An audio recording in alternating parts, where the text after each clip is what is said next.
Au temps de la démocratie grecque, environ 450 avant Jésus-Christ, à Athènes, sur une place publique dénommée l'Agora, le peuple savait s'y rendre à la rencontre des dirigeants en vue de toucher du doigt les problèmes auxquels était confrontée la cité. C'était l'époque de la démocratie directe où les décisions étaient prises hic et nunc. À cette époque donc, la prise de la parole en public n'était pas chose facile, tellement le public n'était pas indulgent. C'est pourquoi des talentueux comme Socrate, Platon et plus tard Cicéron ont vite bénéficié de l'admiration du public, tandis que tel n'a pas été le cas pour des incapables comme Démosthène, qui était devenu la risée de l'auditoire. Démosthène, disons-nous, n'était pas doué de langage facile, au point que l'on se moquait de lui. Il était confronté à de sérieux problèmes de posture et d'articulation. Pour se les résoudre, il a d'abord placé 2 pointes de fer sur ses épaules et ensuite il s'est introduit de petits galets dans la bouche au moyen desquels il a corrigé ses défauts d'articulation. Il a tant et si bien travaillé que Démosthène est devenu le plus grand orateur de l'Antiquité. Mesdames, Messieurs, bonsoir. Je suis Keston Jean-Baptiste.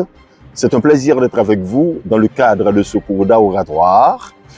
Je suis doublement content parce que, premièrement, vous y manifestez un très grand intérêt, mais secondement, vous me donnez le privilège de vous entretenir au moins une fois par semaine. Vous savez combien j'adore parler en public, vous êtes mon public. C'est pourquoi vous et moi, nous allons écrire une belle page d'aventure. Pour ce faire, la discipline est une règle importante à laquelle il vous faudra vous astreindre. On ne travaille pas à la poursuite d'un objectif sans s'astreindre au principe de la discipline. La discipline, c'est la clé de votre succès. La discipline, c'est la clé de votre réussite.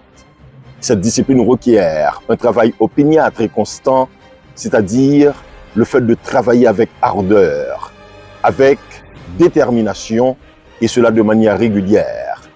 Lorsque vous agissez ainsi, croyez-moi, et j'ai le cœur sur les lèvres, vous deviendrez à coup sûr un grand orateur en suivant tout ce que je vous prescrirai. Prendre la parole en public, c'est un fait incontournable et l'on ne peut pas s'en passer. Et lorsque l'occasion se présente, on doit s'assurer de comprendre ce qu'on appelle les rudiments de l'éloquence. Et c'est ce à quoi nous allons nous atteler en vous révélant le premier secret de l'éloquence. Le premier secret de l'éloquence, c'est une très bonne articulation. Avoir une très bonne articulation, c'est le premier secret de l'éloquence. L'articulation, c'est la manière de bien prononcer les sons d'une langue. Il est indispensable de savoir bien articuler. Démosthène l'avait bien compris quand il s'est mis de petits cailloux dans la bouche, au moyen desquels il s'est exercé à la parole. Aujourd'hui, les écoles d'oratoire et d'art dramatique font surtout l'usage de crayons entre les dents. Écoutez un exercice d'articulation qui va vous permettre de vous corriger ce problème. Il faut qu'un chasseur chaussé, sachant chasser, sache chasser tous les chats qui chassent dans sa chasse et sans son chien. Il faut qu'un chasseur chaussé, sachant chasser, sache chasser tous les chats qui chassent dans sa chasse et sans son chien. Il faut qu'un chasseur chaussé, sachant chasser, sache chasser tous les chats qui chassent dans sa chasse et sans son chien. Il faut qu'un chasseur chaussé, sachant chasser, sache chasser tous les chats qui chassent dans sa chasse et sans son chien. Voyez-vous? Il faut savoir sectionner les phrases jusqu'à ce qu'on puisse les maîtriser.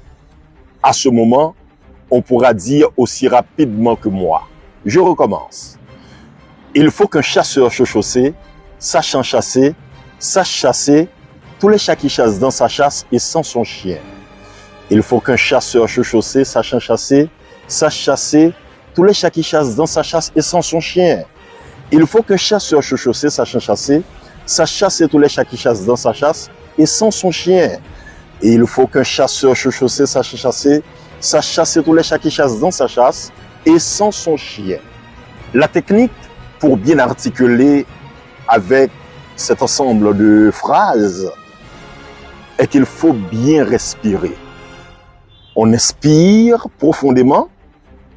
Après, sur l'expiration, évidemment, on va parler sur l'expiration.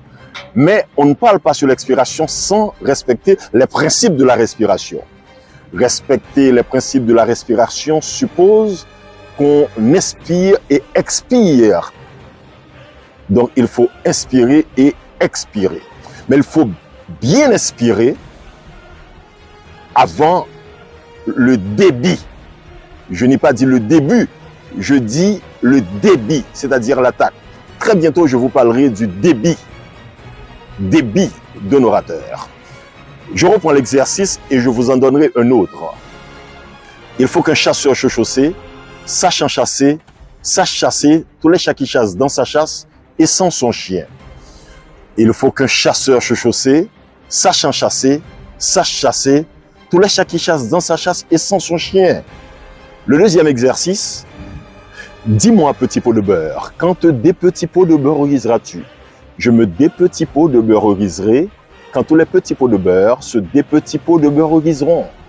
Dis-moi petit pot de beurre, quand des petits pots de beurre riseras-tu?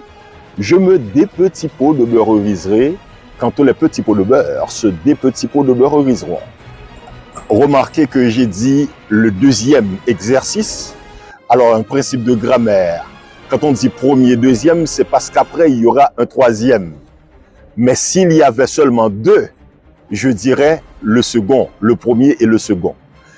Parce que j'ai dit le deuxième exercice, attendez-vous à un troisième, un quatrième, un cinquième, à n'en plus finir.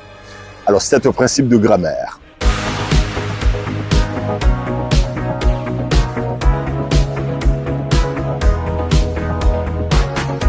C'était pour vous servir. Queston Jean-Baptiste. À la semaine prochaine.